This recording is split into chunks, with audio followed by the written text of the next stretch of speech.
Ahí está. Perfecto.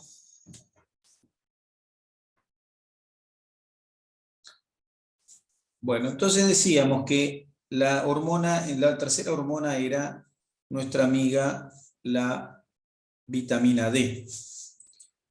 La vitamina D, entonces, la fabrica el cuerpo a partir de colesterol o la ingerimos.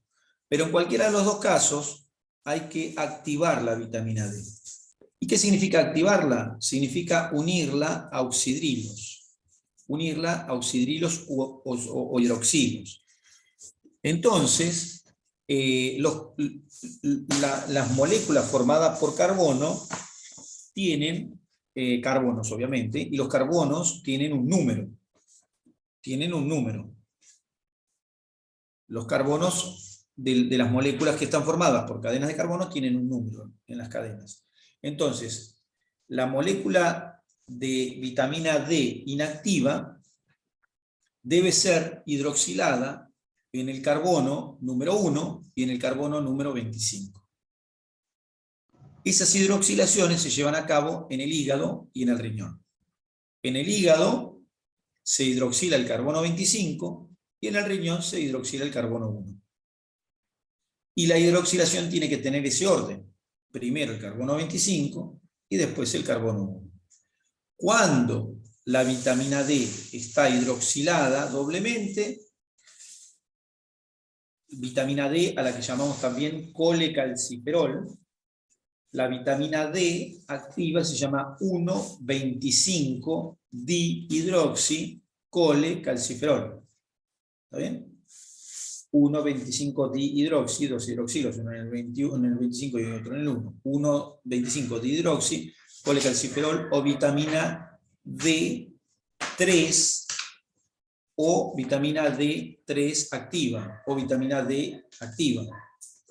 Es decir, la vitamina D se tiene que activar primero en el hígado y luego en el riñón para poder tener actividad. Ya sea la vitamina D que proviene de la dieta o la vitamina D que proviene de nuestro metabolismo en la piel. Bien, entonces así es como llega la vitamina D a nuestro cuerpo. Bien. La hidroxilación de la vitamina D se lleva a cabo en el hígado y el riñón. En el riñón, la enzima que hidroxila la vitamina D, que es una hidroxilasa, por supuesto, y que hidroxila la vitamina D en el carbono 1, por eso se llama 1-hidroxilasa, esa enzima es sensible a paratormona.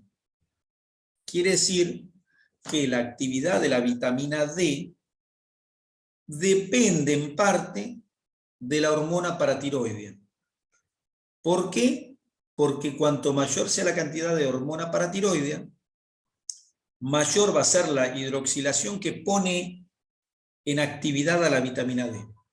Por eso se dice que la hormona paratiroidea, como dijimos hace un rato, estimula, ¿no es cierto?, la activación de la vitamina D. O sea que la vitamina D, para poder actuar, tiene que hidroxilarse. Para hidroxilarse, tengo una hormona que ayuda a su hidroxilación. Una vez que la vitamina D está en el plasma, la vitamina D tiene una actividad relativamente curiosa. Habitualmente, la vitamina D, si le falta vitamina D a la gente, ¿cómo se llama esa enfermedad cuando le falta vitamina D? En los niños. Fulanito, un niño, no tiene vitamina D y tiene una enfermedad que la gente la asocia con la enfermedad de los huesos. ¿Y cómo le llamamos a eso?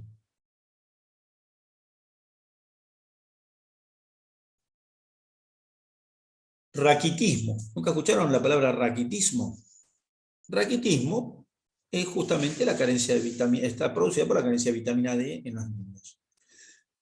Y se asocia con una formación inadecuada de hueso. Entonces uno dice, la vitamina D sirve para fijar el calcio al hueso, porque si yo no tengo vitamina D y tengo un hueso de baja calidad, quiere decir que la vitamina D sirve para fijar el calcio al hueso. ¿Correcto? Sin embargo, Sin embargo, la función de la vitamina D es la contraria. Es decir, la vitamina D hace las dos cosas. Fija el calcio al hueso, pero lo puede resorber.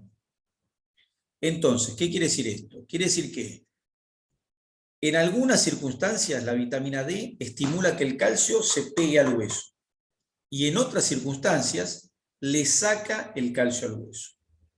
¿Y por qué hace eso? Bueno, lo hace para mantener los niveles plasmáticos de calcio. Cuando los niveles plasmáticos de calcio están en lo que se dice niveles de saturación o sobresaturación, es decir, cuando hay mucho calcio, entonces la vitamina D se lo pasa al hueso. O sea, cuando los niveles van subiendo, le pasa al hueso el calcio. En cambio, cuando los niveles de calcio van bajando, no hay calcio en la sangre, se lo saca al hueso y lo pone en la sangre. ¿Está bien? O sea, la vitamina D puede hacer las dos cosas. Puede aumentar la calcemia o disminuirla. Pero la función principal básica es aumentar la calcemia. Es decir, es una hormona amiga de la hormona paratiroidea. Actúan de forma sinérgica la vitamina D y la hormona paratiroidea. De hecho, la vitamina D también puede ser un estímulo para liberar hormona paratiroidea. Pero lo que sí es cierto es que la hormona paratiroidea estimula la activación de la vitamina D. ¿Qué hace la vitamina D entonces? Puede fijar el calcio al hueso cuando los niveles están en saturación o sobresaturación, o sea, cuando los niveles son óptimos de calcio. Puede inducir la resorción ósea cuando el calcio plasmático es bajo, pero además estimula la absorción intestinal de calcio y fosfato y estimula la reabsorción tubular en el riñón de calcio. O sea, reabsorbe calcio, la vitamina D, reabsorbe calcio y fosfato en el riñón, o sea que aumenta el calcio en la sangre. Absorbe calcio en el intestino, o sea que aumenta el calcio en la sangre. Y produce resorción ósea, lo que aumenta el calcio en la sangre. Si el calcio va aumentando en forma significativa, puede agarrar el calcio y pegarlo en el hueso. ¿Está bien? Eso es lo que hace la vitamina D. O fijarlo sería la palabra. Entonces tenemos tres hormonas que intervienen en el metabolismo del calcio, y como el calcio se va de la mano del fósforo porque se almacenan juntos, entonces tengo tres hormonas que están destinadas al metabolismo fosfocálcico específicamente. No tienen que ver con crecimiento de hueso necesariamente, aunque obviamente si uno resorbe mucho el hueso no crece, entonces, pero no es esa la función específica. Entonces tengo tres hormonas que están destinadas al metabolismo del fosfato y el calcio. Y después tengo una serie de hormonas que están destinadas al crecimiento del hueso, que era lo que decía antes, o que no se resorba tanto. Entonces tengo los estrógenos para que no se resorba hueso, la hormona de crecimiento, la hormona testosterona, la insulina, la hormona tiroidea, son hormonas que intervienen en el metabolismo del hueso en sí, en el crecimiento o que no se resorba el hueso en sí, pero no son moduladores del calcio plasmático. En cambio, la calcitonina, la paratiroidea, la hormona paratiroidea y la vitamina D son hormonas que están íntimamente relacionadas con los mantenimientos plasmáticos de calcio. O sea que decíamos entonces, calcio se necesita para muchas cosas.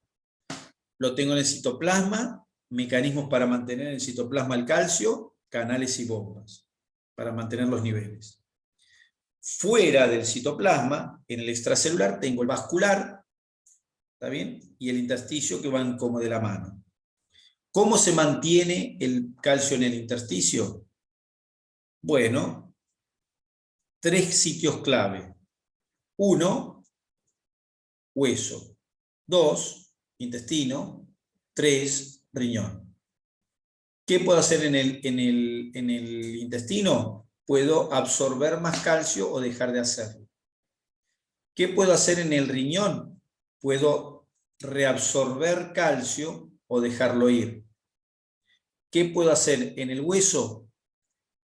Fijar el calcio al hueso o resorber hueso. ¿Se entiende? Entonces, esos son los puntos claves sobre los que puedo actuar para mantener el calcio plasmático. Hormonas que intervienen en el metabolismo del hueso para su crecimiento hay varias, pero las que intervienen en la modulación del calcio plasmático y a su vez en el hueso, solo 3.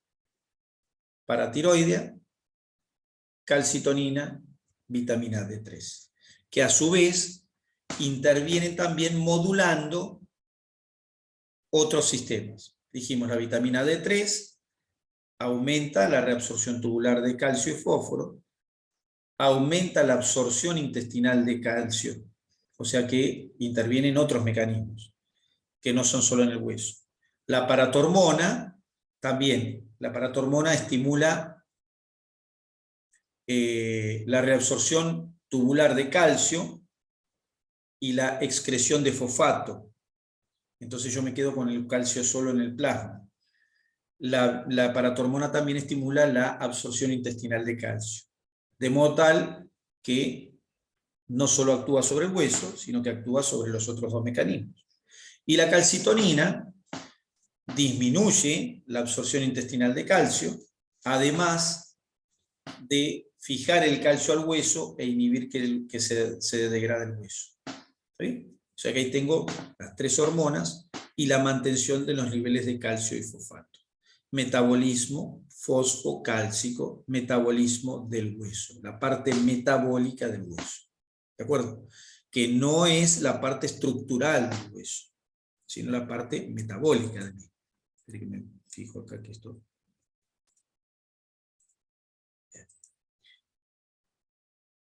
Bien, entonces ahí tengo el hueso como estructura para, especial o específica para mantener la calcemia. ¿De acuerdo? La calcemia. ¿Por qué es necesario mantener la calcemia? Por lo que comentábamos antes. Entonces, el metabolismo del calcio y del fósforo. En el caso del fósforo, el fósforo es muy difícil que el fósforo nos falte en el cuerpo. ¿Está bien? El fósforo en nuestro cuerpo suele estar unido a oxidrilo, a oxígeno, perdón, suele estar, bueno, sí, a oxidrilos, y suele formar una molécula que es el fosfato o ácido fosfórico. ¿Está bien? El fosfato o ácido fosfórico es muy difícil que falte porque está en todos los alimentos. Entonces lo tenemos a mano permanentemente. Todos los alimentos tienen fosfato. ¿Está bien? Todos los alimentos que provienen de animales, todos los alimentos que provienen de vegetales, tienen fósforo en su constitución. De modo tal que el fósforo en la sangre es difícil que falte. Ahora, nosotros podemos agregar fósforo a nuestra dieta, cosas que tengan más fósforo, si queremos mejorar las funciones que lleva a cabo el fósforo. ¿Y para qué sirve el fósforo?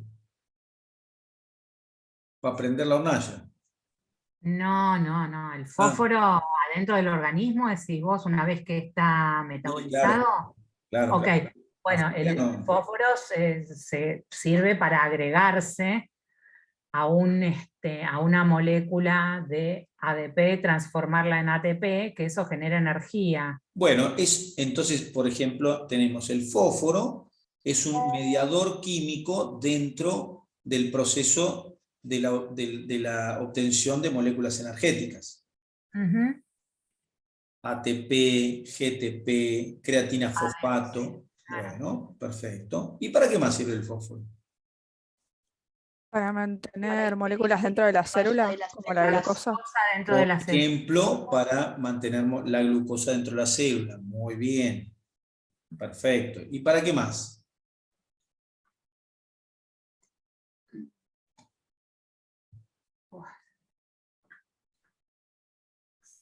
fosfolípidos. ¿Para qué se Claro. usan los fosfolípidos? En la membrana celular. Estructura. Todas las membranas de la célula. Muchos compuestos con fósforo utilizan las neuronas. Bien. Y si yo digo, por ejemplo,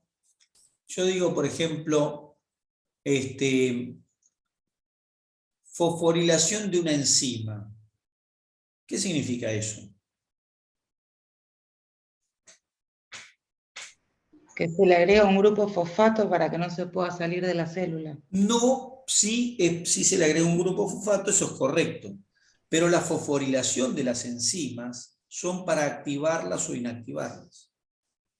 Hay enzimas que yo las fosforilo y la enzima fosforilada es activa.